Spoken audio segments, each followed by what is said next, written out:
Feelin Fab is more than another wellness podcast. We will talk about topics that also include happiness hacks, biz inspiration, how-to topics, and interviews from experts in many fields. We hope to help you navigate your life with some helpful tools and tips to keep on grooving and staying happy. Welcome to the Feelin Fab Podcast, and I'm your host, Marissa. Hey there, listeners. Welcome back to the Feelin Fab Podcast. It's another week, another fabulous Friday. We hope you're hanging in there, and more than that, we hope you're thriving. I have an awesome guest today.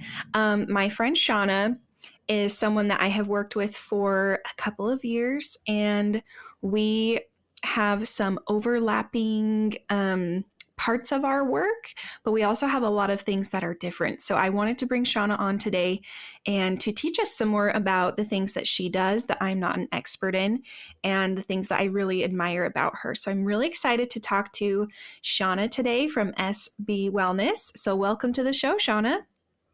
Thank you so much, Marissa. It's just such a gift to be here on your podcast. I just love the inspiration that you're bringing here and really helping us to notice our joy. Oh, I love that. Yeah, I know you've done like the Clifton Strengths Finder, and I should do a whole podcast on that maybe sometime. But my number one strength is positivity. So I love to share that with people, and I think that having this platform to do that is something I really enjoy. So thank you for coming and sharing your joy and your positivity as well. I'm really excited for everyone to get to listen to our interview today.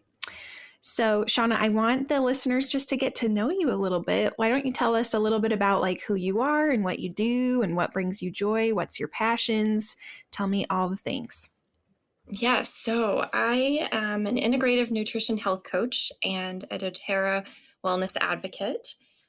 For me, it really all began with a personal wellness journey. And then over time, that just evolved for this deep passion to just make sure that women are heard and supported and empowered for wellness. And so that's where I ended up diving deep into health coaching and starting a practice where I can really help support women as a guide on the side. I really, truly believe that our body has the ability to do all the things that we want it to when we tune into it. And so that's just something that I really enjoy spending time with women and helping them be able to find that in themselves as well.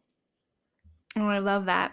I love that you're really specific. Like you are wanting to especially reach out to women. So if you're a guy, don't tune out. You can still listen to this podcast, but we're talking to you ladies today. We're here for you and we're here for you guys too as well. But I love that you're really that. And I don't mean to exclude any means. I know that you have those male listeners, and you guys, it's incredibly important to know this piece of it from the way I'm speaking from a woman's perspective, because there are probably women in your life that, lean on you, and knowing this piece is going to help you too. Yes, I love that. So Shauna, I know that right now you're still working, mainly with like children, but what's kind of like your dream and what's like your goal? I would love to know. Yeah, so Marissa's referring to the fact that I am an occupational therapist. I work in the schools, and I'm also a youth yoga instructor. And so that was definitely where my passion began in my career, was to support kids. And I spend a lot of my days helping them figure out how to listen to their bodies. And so it's not very different from what I do in health coaching. It's just expanding into, working with adults as well. And so, part of my dream in becoming a health coach and expanding there is because sometimes things get bogged down in procedures and process, and it starts to feel like less of a service sometimes. And so being able to do that as an entrepreneur and on my own, it gives me a lot of freedom to be able to make sure that I really am showing up and serving others in the way that my heart's calling. Oh, I love that. Well, perfect. It's so good to get to know you a little bit. And I want to talk a little bit more about our topic for today, which is healthy boundaries on and off the plate. So, Shauna, I want to know when you kind of were thinking about a topic that you wanted to share with, the listeners here and maybe some advice that might help them. How did you come up with this title? Yeah, so you guys, healthy boundaries is probably one of the biggest messages that came through for me when I was going through my training as a health coach. Oftentimes, I found myself pulled in many directions, realizing that my agenda, my calendar was full of appointments that were scheduled for me. And I was putting so much energy into those and making sure that I was showing up. And it was just such an eye opening and awakening experience for me before I started coaching personally to really tap into having those healthy boundaries, being able to keep those promises to myself. And create, schedule myself in. Those are just as important Mm. as the things that other people schedule for us or the ways we show up for other people. And so I think it's just one of those powerful topics that's always at the forefront in my coaching. And I thought it would be a really great thing to share with you here today. I love that. So maybe let's talk about healthy boundaries on the plate first. I would love to to dive a little bit excuse me. I'd love to dive a little bit more into that. So what does having healthy boundaries on the plate look like? Yeah, so really it is about, really making sure you feel confident in getting to know what foods serve and fuel you. If you hear me talk about food on the nutrition side of things, it really is fuel for our body, right? We think about like putting fuel in a car and it keeps it going, right? And we want to make sure that our tank's not on empty so that we're not stranded. It's the same thing with our body. We want to make sure that what we're putting into our body is really fueling. Oh, I love that. As an integrative nutrition health coach, I really guide my clients on this journey with a 90-10 eating lifestyle. And so, what that means on your plate is that you really are looking at what fuels your body, not necessarily what's depriving you. It's more so that you start to crowd out the things that don't serve you. Mm. So, okay, so what's like a typical day of eating look like for Shauna? I would love you to give us like some ideas of like a 90-10 day that something might look like for you. Yeah, so I'm really focused on making sure that I get whole foods into my diet. I've gone on this journey of really crowding out sugars, processed foods, refined grains, things that really just make me feel um, run down. It's a journey of like making sure that what we're eating is not causing different symptoms. And over time, you start to realize what those are. In the beginning, for me, it was more like digestive stuff, right? Those are the body messages that we get that are pretty obvious. But other things are like headaches and joint pain and allergies, sleep issues, brain fog, hair, skin, nails, all of these things are actually body messages that show up when we're eating things that don't serve us. And so I just make sure that my plate for the majority of my day really does have things that fuel me. I try to eat very intuitively. For any of those listeners who are into eating for your flow or your cycle as a woman, that has been incredibly powerful for me. And so I actually really lean on that, where it tells us different foods that serve our body at different parts of our cycle. And so for me, I just honestly, it works very well to have that hanging on the side of my fridge. And I go and I choose my foods based off of where I am with that. And it Mm. really does fuel my energy. I feel so much better when I'm eating that way. Wow, that's cool. I've never even heard of eating for your cycle. So, It's mind blown. incredibly powerful. Yeah. That's really cool. Um, so yeah, do you like to eat breakfast first thing in the morning? Like, do you intermittent fast? I would love to just know a little bit of like what's your eating schedule like? What do you eat in a day? Yeah, like I mentioned, it is kind of intuitive. So most days I do fuel myself in the morning. And, I make sure that I take my supplements. Those are really important for filling in those nutritional gaps where even though I'm eating well, our food is just, it's not really grown in nutrient rich soil. And so we want to make sure that we have those. So I definitely do that. But yes, I do eat most of mornings. And, depending on where I am in my cycle, depends on what I'm eating, whether it's I'm Mhm. eating, some eggs. I'll give an example. Yesterday, my yummy breakfast was sweet potatoes and some greens and some chickpeas that I just made into a hash. And it really is actually fast. You just kind of have this mind switch of I can just prepare this little thing if you have what you need kind of already pre-done. I keep those things in the freezer so that I have them ready to go. Um, to kind of just really feel that fuel for sure. And then to answer your question about intermittent fasting, no, I actually don't. The literature in Eating for the Flow actually really does show that that is um, kind of detrimental to eating for our cycle. So the male body actually is really in tune with that 24-hour circadian rhythms. However, the female body is much more in tune with that 28-day cycle. And so intermittent fasting can kind of get in the way when you are trying to eat intuitively for your cycle. So that's something that I personally have not done. Mm, very interesting. Yeah, I don't love intermittent fasting for me. My husband really enjoys it.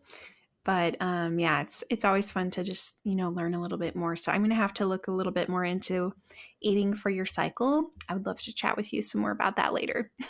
Yeah, definitely. It's been a learning process for me, but something that I have found a lot of power behind. So I love to chat about it. Awesome. Well, let's talk about some healthy boundaries off the plate. So, I think you might go along the lines of learning to say no. And this is something, no is actually my word for 2021. Sorry, 2020, which is hilarious because I think that a lot of things got said no to this year, despite my choices. Um, it's been a year of a lot of cancellations and a lot of it's not happening. But this is something that I've had to become more mindful of because I've mentioned on my Enneagram podcast that I am a type 7. So I really, I say yes to everything. I get FOMO if I don't. And I'm just a yes man. So I have a hard time saying no. And that was why that became my word for the year. Last year, I wanted to work on being able to say no, and not in a rude way, but just to create some more healthy boundaries because A, when I'm saying yes to so many things, I get stressed. And B, if I say yes to so many things, sometimes my plate fills up and I have to, cancel things or cut things out. And I don't like being a flake. So um, I've been really working on learning to say no and creating some healthy boundaries. And yeah, 2020 made it easy for me to to be able to say no to a lot more things. But I'd love to hear a little more about what healthy boundaries off the plate look for you. Yeah, you said it. Marissa, no is a full sentence. That's cool. I It like that. really is. If it is not a heck yes, it's just a no thanks. Like you said, it doesn't have to be rude. We can't show up as our best selves for us, number one. And then for those people that we're trying to serve and we're trying to bring the joy and all of the connections that we have. If we are overdoing it, we're putting too much on our plate. Yeah, we just end up not feeling well, right? And we end up crashing. And like you said, having to cancel or flake out, as you called it, like it's just not who we are.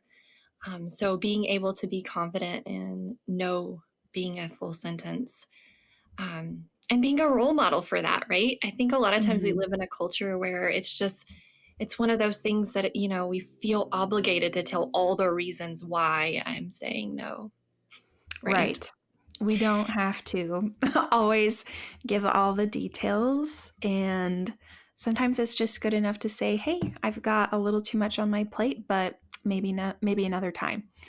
And I think that people can respect that. You don't have to say, the 25 things that you have on your agenda, because we're all busy.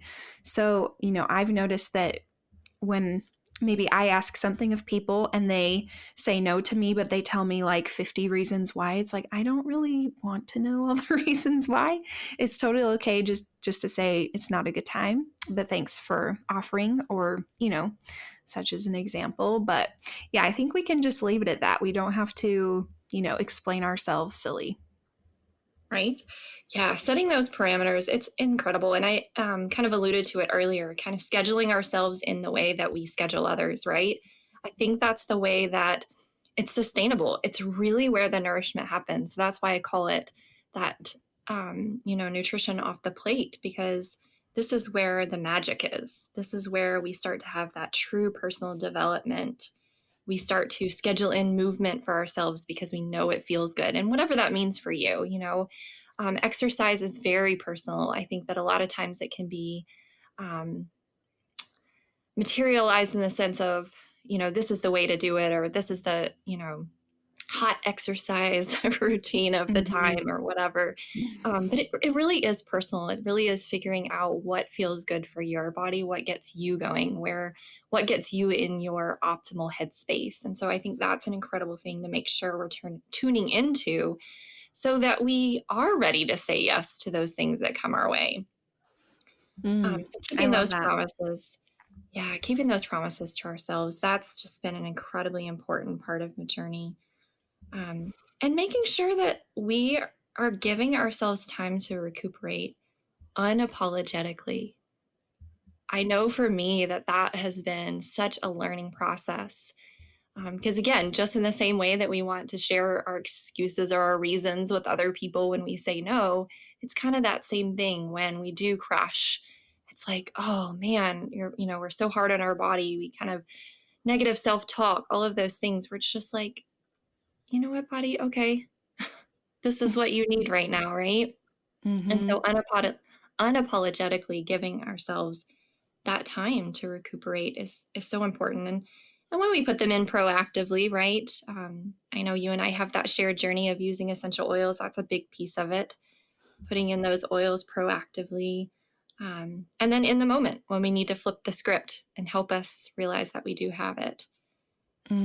Yeah, I love setting myself up for success. So, I love to try and stick to my routines. And sometimes I have to say no when something isn't in my routine. But I would love to talk for a minute about saying no to food. Because this is something I've also been working on the past couple of months. Like many of you, I have been a little more stress eating than usual and wanting all the comforting foods over the last few months. So, well, not over the last few months, but just this year in general. And I put on a little extra weight that I wanted to let go of. So this last few months, I've lost 10 pounds and I want to lose a little bit more, but it's been so hard for me, Shauna, to say no to food, especially when it's more of like a social thing. And just like we were talking about earlier, at the beginning, I would say, oh, no, I don't want that because I'm trying to lose weight, like I'm on a diet because this and that. And now I'm trying to shift to the mindset where I can just say, no, thanks. And I don't have to, I don't have to say all the reasons why. But yeah, that's been something I've, been trying to work on over the last couple of months, is saying no to food. And for some reason, sometimes that is harder for me than saying no, like to activities or, obligations from people. It's interesting because the food's not asking anything of me. So I wonder why I have a harder time saying no to food. Does that make sense? Yeah, I think what I'm hearing from you is that it's a comfort, and that's Mm-hmm. okay. I think that piece of judgment comes in because we have this image of like what it should be or could be, right? And we do have to sit with where it is in the moment.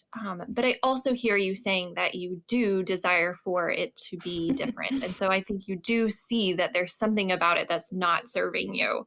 And Mm-hmm. so I think that's the piece to just get incredibly curious about. right? And so when we take that idea of that 90-10, so 90% of the time I'm eating these whole foods, these healthy foods, and 10% of the time I am enjoying these treats without judgment, without Yeah. guilt, right? Because Yes. then our body really feels like, oh, I can have this. It's totally fine. It's not like I'm sneaking, or, for me, I just call them detours, right? It Mm-hmm. just means that you've just had this moment of needing that, whatever it is that it brings for you. But yeah, the more you can kind of get into that deconstruction of cravings, right? And so if you have these certain cravings, like what does that mean? Like if you just take that pause moment, am I really hungry right now? Or is it something else? Am I Mm-hmm. looking for more time on the mat? I always say that's yoga's my movement piece, right? So that's where my question always comes. Do I need more time on the mat? Am I really needing to go for a walk and tune into a podcast that just really fuels me? Am I just thirsty?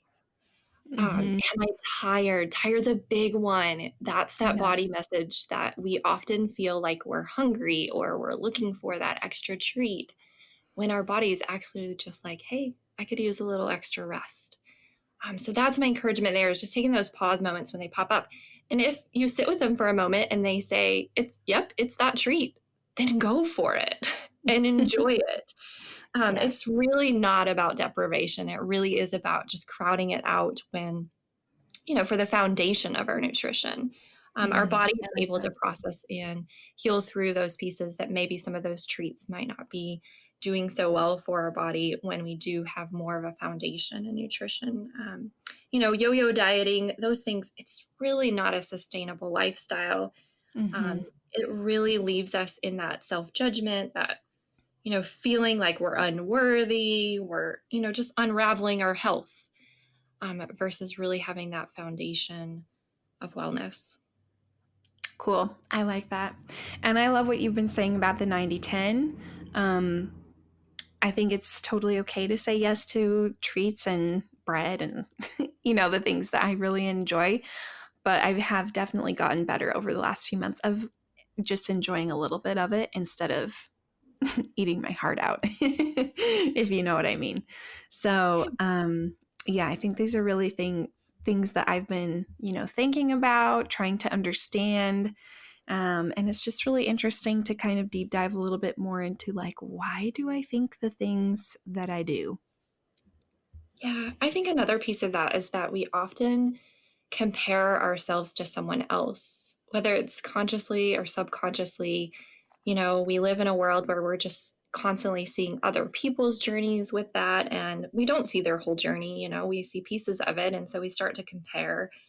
And when you start to really pay attention to those body messages that I talked about that just show up for you, um, you really start to see that bio individuality that we refer to in health coaching, which means like one person's food is another person's poison. There's really Mhm. truly no everyone should be eating this way.